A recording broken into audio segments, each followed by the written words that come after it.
Có lẽ là với thế hệ 8X, 9X đời đầu, chẳng có biểu tượng công nghệ nào gợi lại nhiều ký ức hơn chiếc đĩa mềm. Cái chiếc đĩa mềm này thì nhỏ bằng lòng bàn tay, bên trong chỉ chứa vỏn vẹn là 1,44 MB dữ liệu. Nhưng ngày ấy nó từng là kho báu của cả một thế hệ học sinh. Muốn mang bài Word ra quán in phải bỏ vào đĩa mềm, muốn xin game từ thằng bạn cùng lớp, mấy cái game nhỏ nhỏ hứng bia các thứ cũng phải cầm theo đĩa mềm. Thậm chí nhiều nhà còn có một hộp đựng vài chục chiếc, mỗi chiếc dán giấy ghi nguệch ngoạc, cái nọ cái kia. Nhưng mà chính chiếc đĩa mềm ấy đã tạo ra vô số tình huống dở khóc dở cười. Ai từng đi cóp game chắc không quên cảm giác hí hửng mang đĩa sang nhà bạn hoặc ra quán net, ngồi chờ mấy phút để chép dữ liệu, rồi hăm hở chạy về nhà. Đến lúc mở ra thì tá hỏa phát hiện mình chỉ cóp đúng cái shortcut của trò chơi chứ không phải là thư mục game. Một biểu tượng bé tí xíu chỉ vài kilobyte nhưng khiến cả buổi chiều mong ngóng tan thành mây khói. Thời ấy cái việc cóp nhầm shortcut là cái chuyện rất là bình thường. Bạn nghĩ rằng đĩa mềm đã tuyệt chủng từ rất lâu rồi, nhưng đến tận năm 2024 thì Nhật Bản vẫn dùng đĩa mềm và Nhật Bản là nước cuối cùng trên thế giới vẫn còn sử dụng đĩa mềm. Giữa năm 2024, chính phủ Nhật Bản mới đưa ra một tuyên bố khiến truyền thông toàn cầu vừa bật cười vừa thở phào. Họ đã chính thức chiến thắng trong cuộc chiến chống lại đĩa mềm, gạch bỏ thành công gần 1.900 quy định pháp luật cuối cùng, buộc người dân phải nộp tài liệu bằng chiếc đĩa mềm. Sự kiện này đánh dấu Nhật Bản là quốc gia cuối cùng trên trái đất chính thức chia tay với đĩa mềm, một công nghệ lưu trữ có dung lượng chỉ 1,44 MB, bằng một phần rất nhỏ bức ảnh chụp từ điện thoại ngày nay. Và nó đã bị cả thế giới vứt vào thùng rác từ hơn 20 năm trước. Vì sao quê hương của tàu cao tốc Shinkansen, của robot Asimo và những công nghệ điện tử vĩ đại nhất lại là viện dưỡng lão cuối cùng của đĩa mềm? Tại sao lại như vậy? Lý do lớn nhất trực tiếp khiến người Nhật phải dùng đĩa mềm đến tận năm 2024 không phải vì họ thích nó, mà vì luật pháp đã buộc họ phải làm như vậy. Vào cuối những năm 1980, đầu những năm 1990, khi Nhật Bản bắt đầu số hóa nền tài chính, lúc này mà số hóa thì cực kỳ hiện đại, các nhà làm luật thời đó muốn đảm bảo tính chính xác tuyệt đối. Thay vì viết trong văn bản luật một câu ví dụ như người dân nộp dữ liệu bằng phương tiện lưu trữ điện tử, họ lại cẩn thận ghi đích danh cái tên công nghệ hiện đại nhất thời bấy giờ, đó là phải nộp bằng đĩa mềm hoặc đĩa CD-ROM. Và thế là cái tên đĩa mềm bị đóng đinh vào gần 1.900 bộ luật và quy định hành chính khác nhau trên toàn đất nước Nhật Bản. Doanh nghiệp muốn nộp danh sách đóng bảo hiểm cho nhân viên, luật ghi mang đĩa mềm đến nộp. Các công ty khai báo thủ tục hải quan, đăng ký kinh doanh hay báo cáo môi trường, luật cũng yêu cầu dữ liệu phải nằm trong đĩa mềm. Ở một quốc gia mà nguyên tắc làm việc của bộ máy công chức là tuân thủ pháp luật giấy trắng mực đen một cách cứng nhắc, nếu luật chưa sửa, tuyệt đối không một nhân viên nhà nước nào dám xé rào.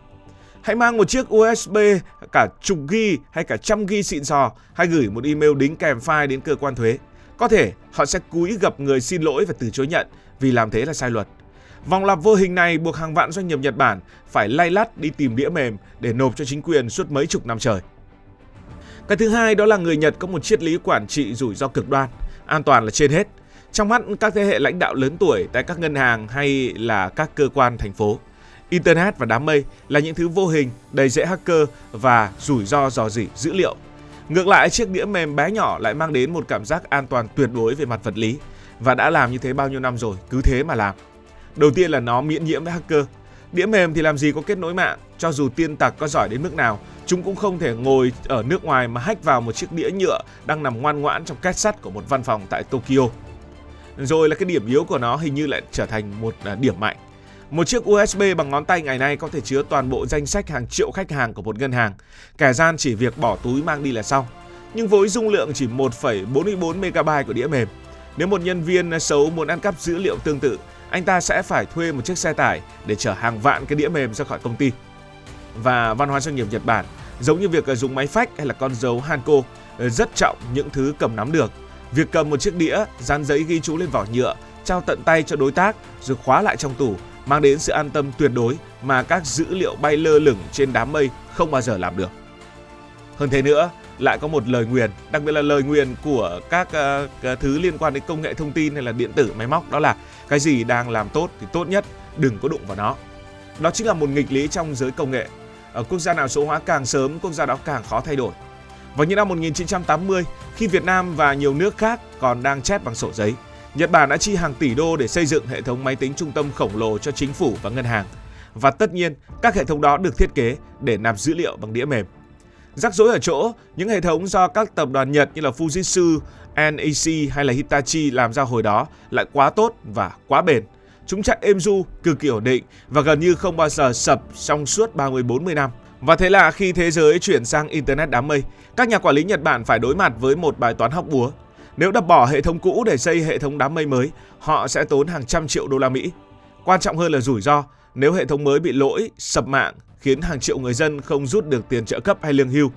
Đó sẽ là một thảm họa quốc gia.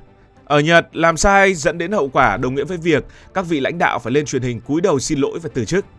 Tâm lý, nếu nó chưa hỏng thì tuyệt đối đừng đụng vào, đã khiến các cơ quan nhà nước Nhật Bản chọn giải pháp an toàn, cứ dùng đĩa mềm và hệ thống cũ cho nó lành. Hơn nữa, chúng ta cũng biết được rằng Nhật Bản là một quốc gia đang già hóa rất mạnh. Nhật Bản là quốc gia có dân số già bậc nhất trên thế giới.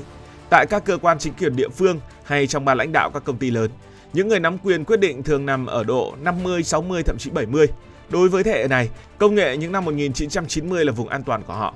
Họ lớn lên và thăng tiến cùng chiếc máy phách, con dấu mực đỏ và đĩa mềm. Việc thao tác trên một chiếc đĩa 3,5 inch cạch nhét vào ổ đĩa là một thói quen đã hằn sâu vào cơ bắp và mang lại sự tự tin.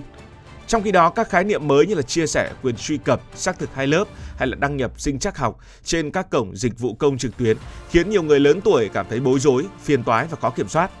Để tránh gây sốc cho hệ thống nhân sự và duy trì sự nhịp nhàng của cả guồng máy xã hội đang già hóa, Bộ máy hành chính Nhật Bản đã chọn cách chiều lòng thế hệ đi trước, duy trì sự tồn tại của đĩa mềm lâu nhất có thể. Nhưng sự bảo thủ của luật pháp và văn hóa Nhật Bản cuối cùng cũng phải chịu thua trước một quy luật phũ phàng. Thế giới đã ngừng sản xuất đĩa mềm. Năm 2011, Sony, hãng cuối cùng trên thế giới còn sản xuất đĩa mềm, đã chính thức đóng cửa dây chuyền. Kể từ đó, một vở bi hài kịch diễn ra tại các cơ quan nhà nước Nhật Bản. Vì luật vẫn bắt nộp đĩa mềm nhưng ngoài siêu thị không còn bán. Các nhân viên công vụ và chủ doanh nghiệp phải lên các trang mạng để săn lùng những hộp đĩa mềm cũ còn tồn tại với giá rất đắt. Thậm chí nhiều cơ quan còn phải dùng lại một chiếc đĩa mềm đến mức băng từ bên trong xước xác và làm mất dữ liệu. Tình trạng cạn kiệt vật lý này cộng với việc thiếu linh kiện sửa chữa ổ đĩa đã đẩy sự bất cập lên đến đỉnh điểm. Nó biến một cường quốc công nghệ trở thành một phần chôn trong các diễn đàn số toàn cầu. Không thể để đất nước bị kìm hãm thêm. Năm 2022, Bộ trưởng chuyển đổi số Nhật Bản lúc bấy giờ đó là ông Taro Kono đã tuyên chiến mạnh mẽ.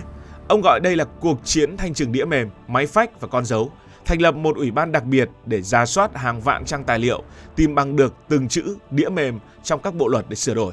Và kết quả của nỗ lực đó đã đơm hoa kết trái vào năm 2024. Bằng việc chính thức vô hiệu hóa mọi quy định liên quan, Nhật Bản đã giải phóng người dân khỏi sự trói buộc của một công nghệ lỗi thời, khép lại chương cuối cùng của chiếc đĩa mềm trên toàn thế giới. Chiếc đĩa nhựa 1,44 MB giờ đây có thể yên tâm lùi vào bảo tàng, để lại biểu tượng nút xếp như một di sản vĩnh cửu trên các phần mềm máy tính hiện đại. Cảm ơn vì dành sự quan tâm cho video này. Nếu thấy thú vị, hãy đăng ký kênh để không bỏ lỡ các video mới.